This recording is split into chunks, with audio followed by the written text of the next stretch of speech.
Hey guys, Tomboy601, and today we are going to take a look at Bulletproof, a ship from the past. It was part of the Racing Legends event, and I guess, well, it's a Z35 in a costume, so it's appropriate to bring it back for the Halloween event. And they did some major changes to it, which has completely changed the way that you play the ship, or that you could play the ship, and we have a game showing that off. But before that, let's go ahead and go run down the build. In the first slot, we are running Aiming System Mod 1. In the second slot, we are running Prop Mod. In the third slot, we are running the Concealment Mod. As far as the loadout goes, you have that Damage Control Party. You know it, you love it. Then you have an Exhaust Smoke Generator. You could switch that out for a sonar. It is still a decent typical sonar. Z35, an excellent boat overall. I think it's probably my favorite German destroyer at tier 6. It is just a fantastic ship overall. But for Bulletproof, we then also get an engine boost. And this is one of the things that Wargaming changed. Previously, the engine boost was an 8% engine boost. They have completely changed that to a 20% engine boost. Well, if you're going to give me an engine boost and exhaust smoke, you know what that means. We got ourselves a baby Paolo Emilio, baby. Yeah, this thing is pretty much like a German Paolo now, but just more better. as far as the other stats go, let's go ahead and take a look. With our current build, 20,000 hit points, 20,500 hit points. Armor is between 18 and 19 millimeters. It's exactly what you would expect out of a destroyer. Artillery at 5x5 1-barreled 128 millimeter guns with a range of 10.5 kilometers and a reload of 3.8 seconds. HE, you're looking at 1,350 with a 6% chance to set fire and 3,000 maximum damage. Torps is also a department that got a buff. Now we have a 7.5 kilometer range. It used to be 6 kilometers. You have 2 4-barreled launchers, 84.6 second reload time. They'll do 11,700 damage, and they'll go 76 knots. AA, nothing really to write home about. Maneuverability, absolutely incredible. 42.2 knots base, which means with that massive engine boost, you're pushing well over 50, which is kind of terrifying. Finally, Concealment. Concealment was the other department that did get a buff. It went from 7 kilometers down to 6.85 base. Of course, we do have a commander that is modifying that, and that commander that we are running is Maximilian von Spee, with Eric Bay and William Sims as the inspirations. I kind of tried out a lot of the commanders, but ultimately I think von Spee was the best one overall. I like the smoke generator cooldown time just because we do have that smoke.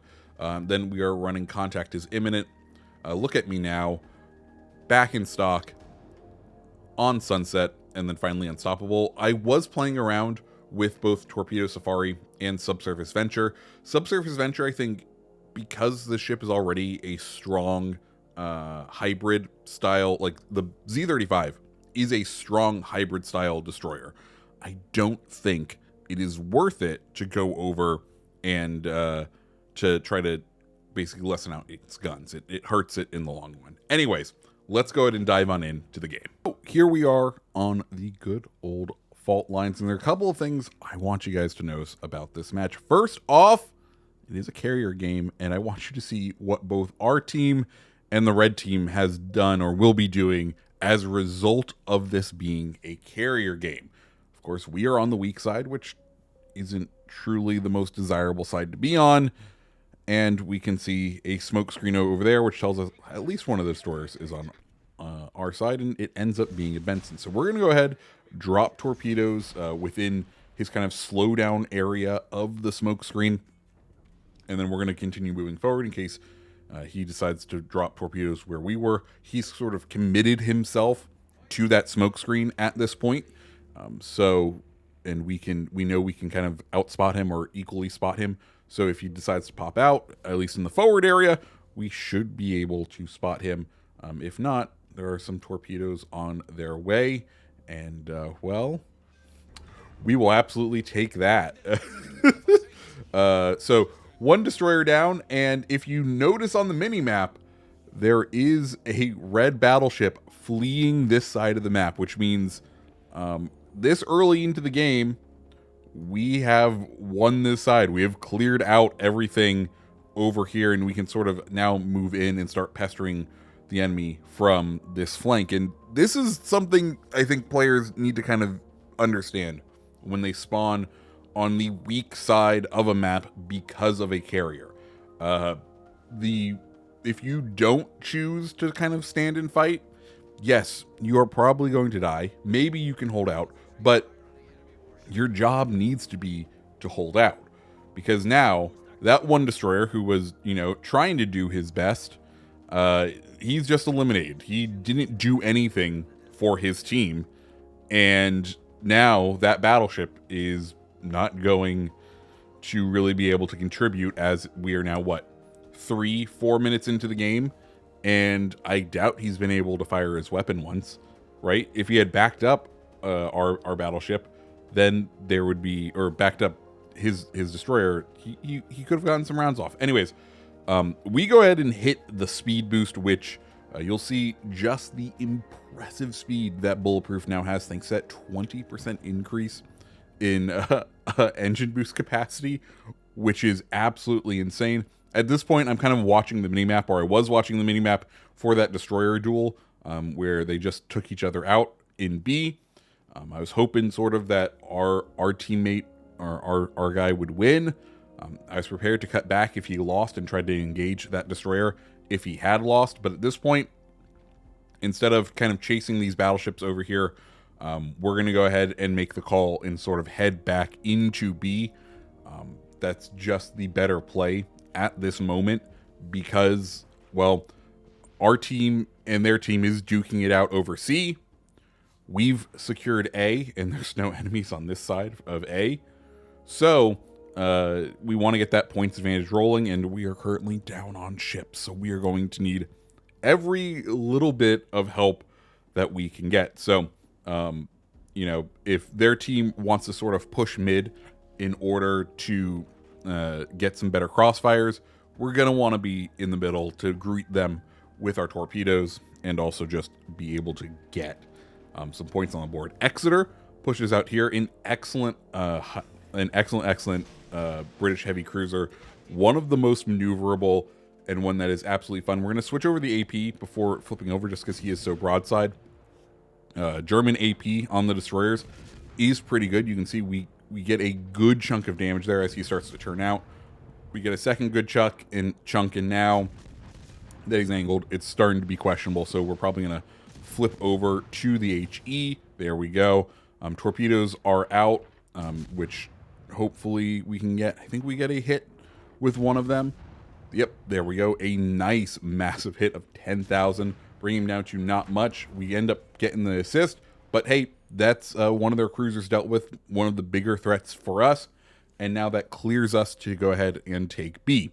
And while we're taking B, let's go ahead and talk about what we're thinking about. We, at this point, are just watching the minimap, because one of our most powerful units is now incredibly, incredibly threatened.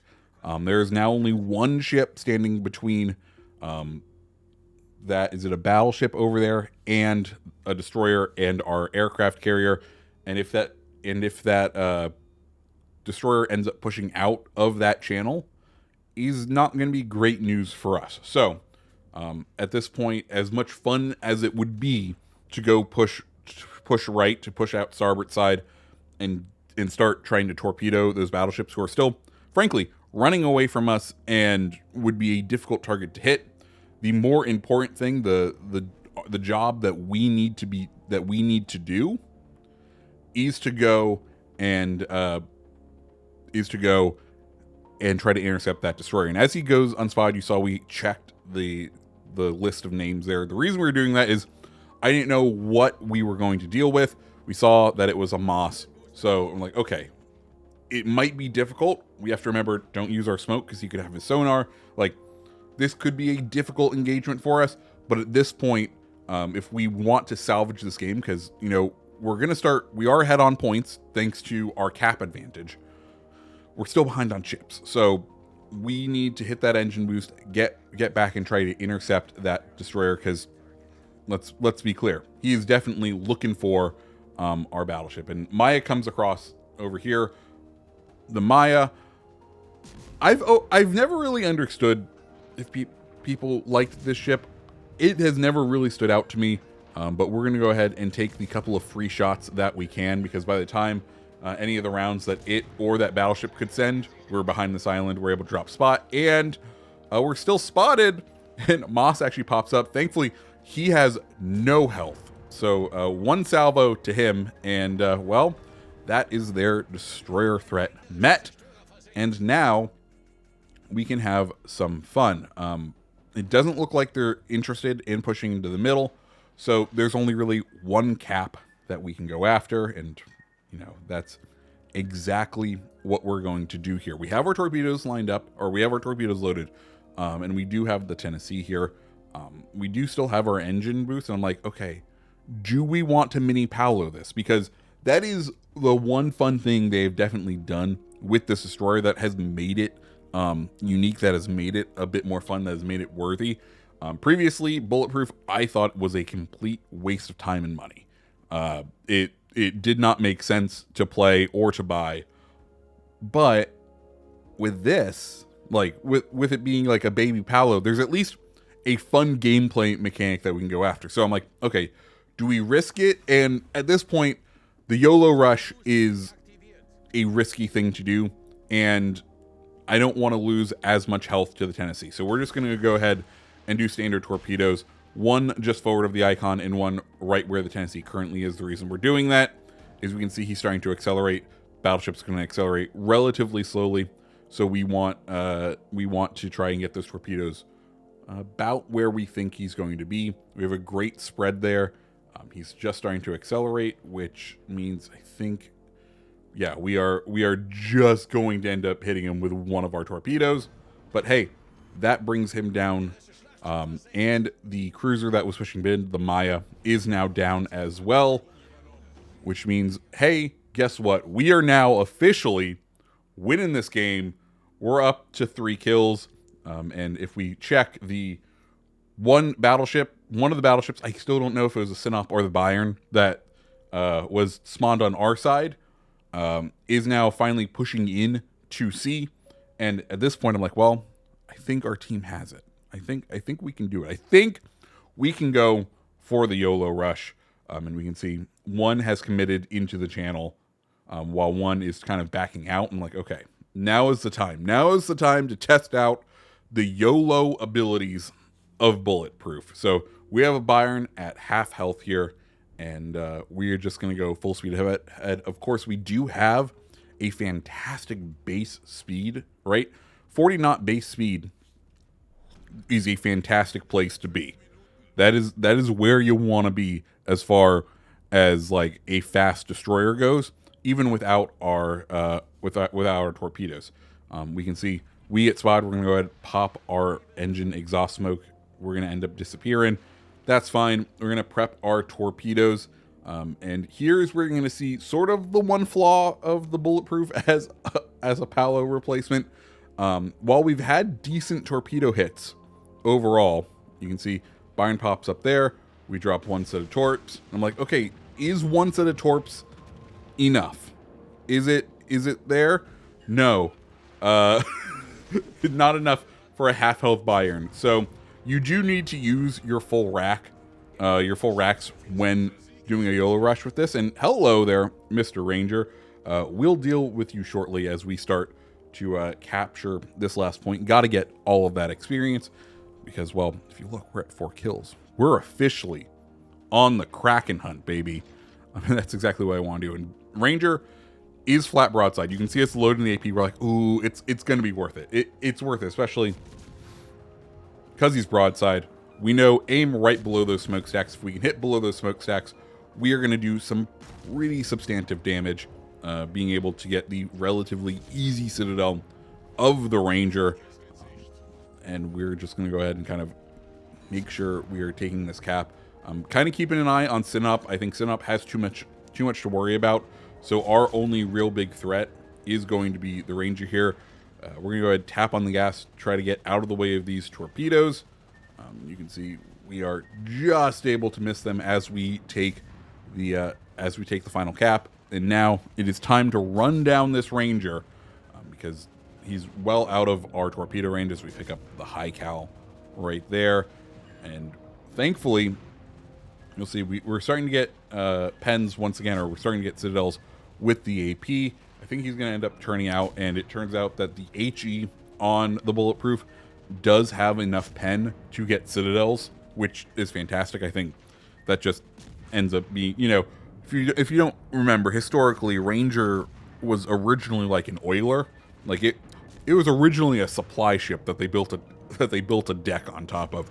So armor in its hull, not exactly the first concern, and as a result, you will see, pretty much anything pens it all around, and we are able to get these citadels while firing HE, which is usually quite the oddity. But thankfully, we're able to pen his deck. We're able to pen pretty much anything, and at this point, I'm just paranoid if we're going to end up getting the kill. And well, come on. There we go. Kraken with the Bulletproof. Overall, a fantastic game. Like I said, I think the buffs they did to this were well-deserved. They're needed. I don't think it's a run out and get ship, but if you had it, it's definitely it's a nice bonus as we pick up 3,500 XP in the game. Overall, like I said, fun, enjoyable. If you like videos like this, guys, hit the like button, hit the subscribe button, and I hope you have a fantastic rest of your day. See ya.